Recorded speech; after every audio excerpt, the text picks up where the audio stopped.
आप सभी को प्रणाम। जय गुरुदेव। आज के स्वाध्याय से पहले सभी मिलकर गायत्री मंत्र करेंगे। ओम भूर्भुवः स्वाहा तत्सवितुर्वरेण्यं भर्गो देवस्य धीमहि धियो यो नः प्रचोदयात्। आज का विषय है परब्रह्म की प्राप्ति। पिछले बार हम सभी ने इसका पहला भाग सुना था, आज इसका दूसरा भाग है। ब्रह्म की प्राप्ति परम पुरुषार्थ है। इसे आत्मबल संपन्न लोग ही प्राप्त करते हैं। भौतिक सिद्धियां भी मनोबल संपन्न को ही मिलती है। सो इस संसार तथा जीवन का सार इस प्राण रूपी साहस को ही समझना चाहिए।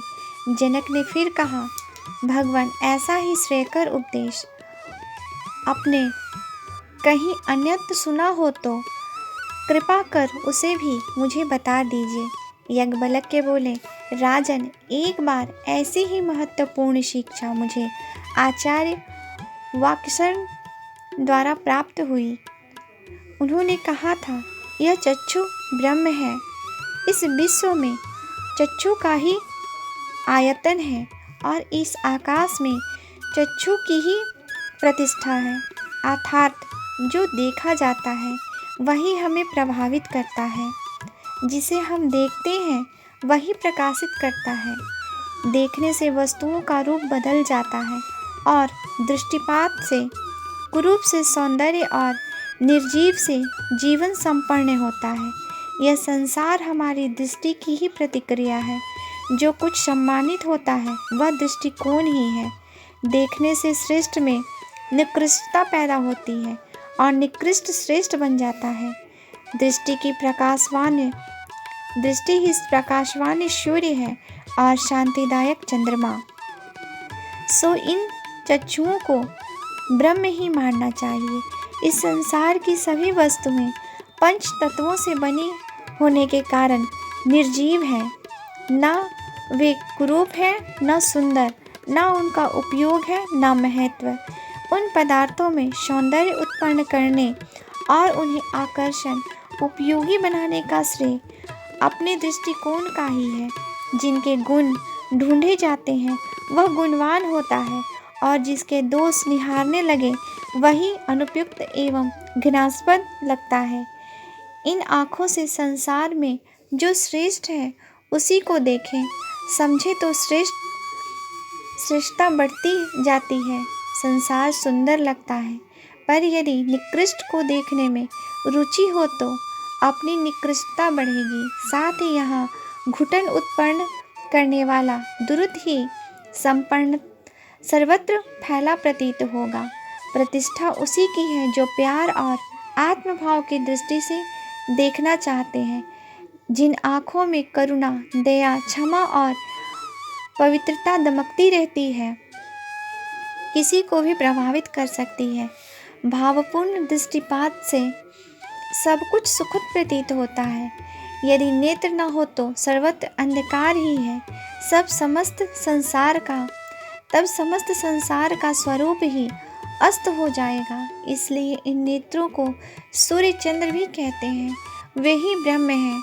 राजा की उत्सुकता बढ़ती गई। उन्होंने अधीर होकर फिर पूछा, ऋषिवर, ऐसा ही मर्मिक प्रवचन आपने किसी और तत्वज्ञानी से सुना हो तो उसे भी मुझ पर प्रकट करने का अनुग्रह कीजिए। महर्षि को एक और प्रसंग स्मरण आया। उन्होंने कहा, जनक, एक बार ऐसा ही उपदेश मुझे आचार्य दिपिन भारद्वाज ने दिया था। उन्होंने कहा था, यह स्रोत ही ब्रह्म है।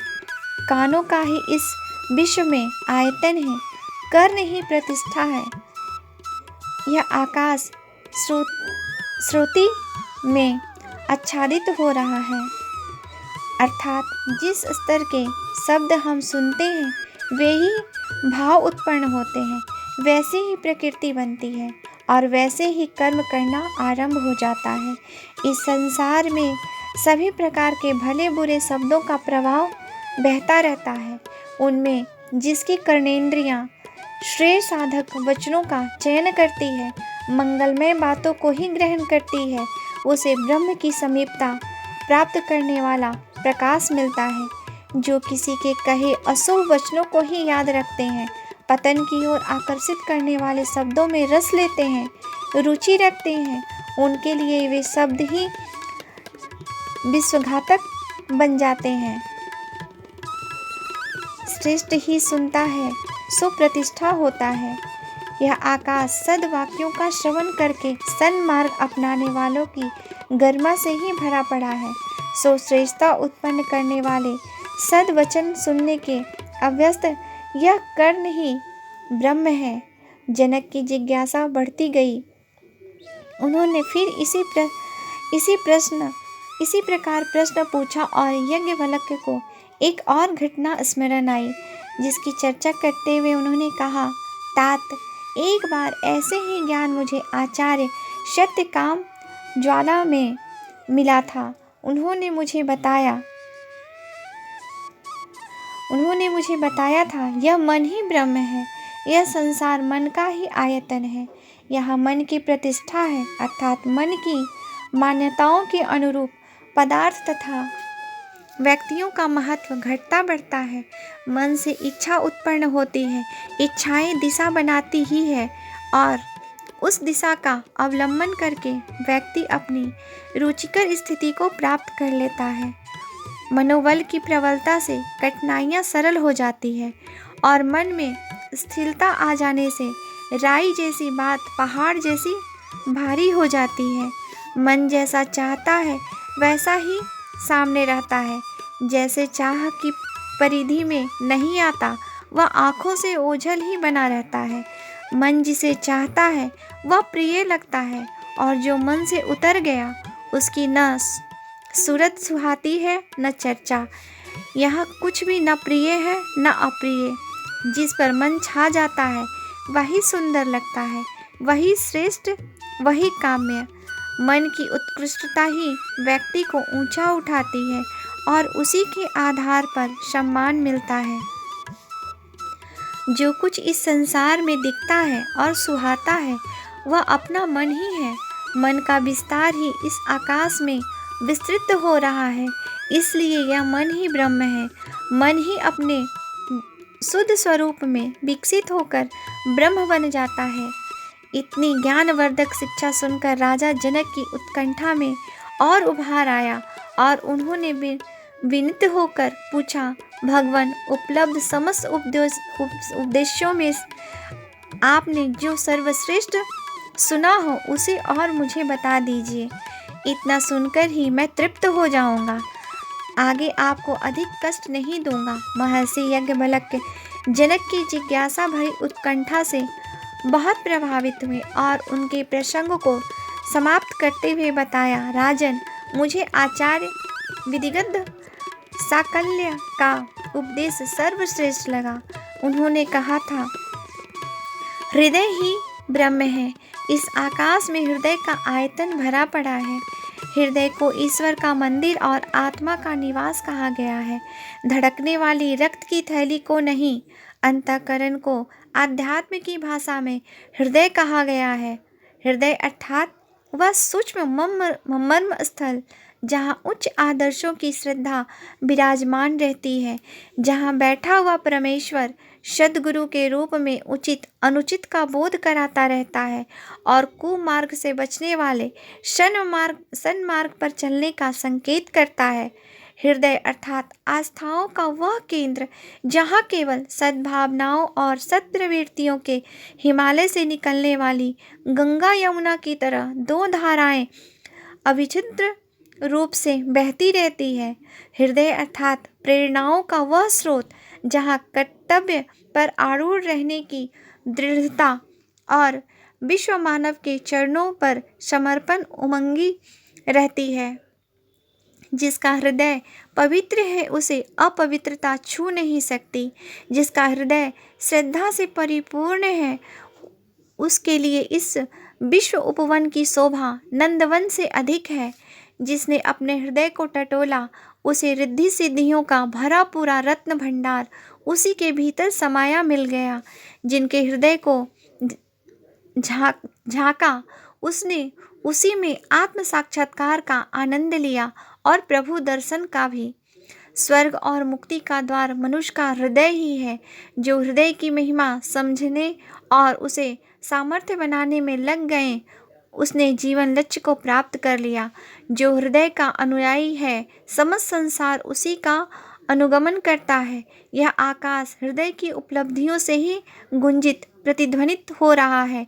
संसार में अमर और अमिट प्रतिष्ठा उन्हें मिली जिन्होंने अपने हृदय को विशाल बनाया और उनकी प्रेरणा से अपनी गतिविधियां निर्धारित की। हृदय ही ब्रह्म है।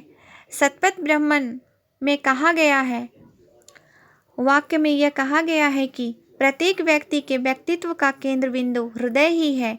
जीवन का स्वरूप निर्धारण करने का सारा श्रेय हृदय को ही है।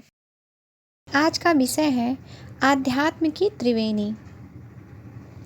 आध्यात्म की त्रिवेणी 3 धाराओं में प्रभावित होती है। पहला प्रेम, दूसरा ज्ञान, तीसरा बल। इन तीनों का संतुलित अभिवर्धन करने से ही कोई समग्र आध्यात्मवादी हो सकता है। प्रेम हमारे अंतःकरण का अमृत है।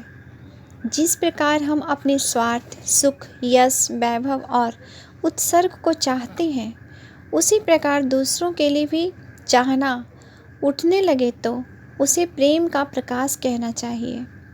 अपनापन ही सबसे अधिक प्रिय है। अपने शरीर, मन, यश, सुख की चाहना रखती है।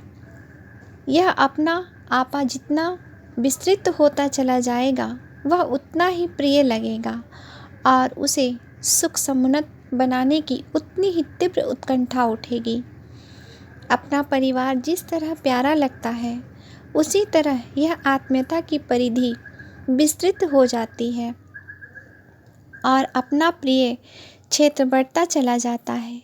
उसके लिए सेवा, सहायता करने की इच्छा होती है और सत्कर्म ही बनते हैं। अपनों के साथ दुष्टता कौन करता है? प्रेम भावना की वृद्धि मन से सभी दुष्वृत्तियों को हटा देती है और मनुष्य सज्जन, सच्चरित्र एवं सहृदय बनता चला जाता है। प्रेम असंख्य सद्गुणों का स्रोत है, इसलिए उसे आध्यात्म का प्रथम चरण माना गया है। दूसरा षष्ठक है ज्ञान। यथार्थ को समझना ही सत्य है। इसी को विवेक कहते हैं। जीवन के लक्ष्य को भूल जाते हैं। आत्मकल्याण का बात विस्मृत हो जाती है और कर्तव्य धर्म का पालन करने की गरिमा समझ में नहीं आती। इंद्रियों की वासना और मन की तृष्णा पूरी करने के लिए, अहंकार की पूर्ति के लिए निरर्थक कार्य करते हुए जीवन बीता जाता है और पाप की गठरी सिर पर लद जाती है। यह सब अज्ञान का ही फल है। अपने को शरीर नहीं, आत्मा मानकर चलें। आत्म कल्याण की दृष्टि से जीवन क्रम निर्धारित करें और वासना तृष्णा को अनियंत्रित न होने दें। अहंकार के स्थान पर आत्मबल बढ़ाने में लगे तो समझना चाहिए ज्ञान की उपलब्धि हो गई। स्कूली शिक्षा या धर्म पुस्तकों के पढ़ लेने का नाम ज्ञान नहीं है। यह तो एक आस्था है जो अंतःकरण में प्रकाशवान होकर हमें सही और गलत का विवेक कराती है। यह ज्ञान जो जितना प्राप्त कर लेता है, वह उतना ही सफल आध्यात्मवादी कहलाता है। तीसरा चरण है बल। निर्बल को न सांसारिक सुख मिलता है न आत्मिक। हमें बलवान बनना चाहिए। मनोबल के आधार पर ही आपत्तियों से निपटना, प्रगति के पथ पर बढ़ चलना संभव होता है।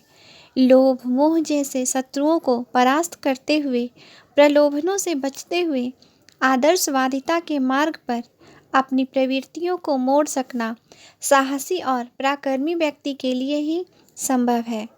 जीवन का प्रत्येक क्षेत्र सामर्थ्यवान और सशक्त बनाना पड़ता है। आत्मिक, मानसिक, शारीरिक सभी दुर्बलताएं दूर करनी पड़ती है और आर्थिक क्षेत्र में इतना स्वावलंबी रहना पड़ता है कि किसी के आगे हाथ न पसारना पड़े। मनुष्य की सत्ता 3 भागों में विभक्त है। पहला अंतःकरण, दूसरा मस्तिष्क, तीसरा शरीर। इसी विभाजन को आध्यात्म की भाषा में कारण शरीर और स्थूल शरीर कहते हैं। अंतःकरण का वैभव है प्रेम, मस्तिष्क का धन है ज्ञान, शरीर का वर्चस्व है बल। चूँकि शरीर से ही आर्थिक, पारिवारिक और सामाजिक संबंध है, इसलिए धन, व्यवहार, कौशल और संगठन को भी इसी क्षेत्र में गिना जाता है। इन तीनों के समन्वय से ही समग्र आध्यात्म बनता है। एकाकी से काम नहीं चलता। अन्न, जल और वायु के त्रिविध आहार पर जीवन निर्भर है। आध्यात्मिक जीवन की यह तीनों प्रवृत्तियां सामान्य रूप से आवश्यक है। इनका समन्वय ही त्रिवेणी का संगम है।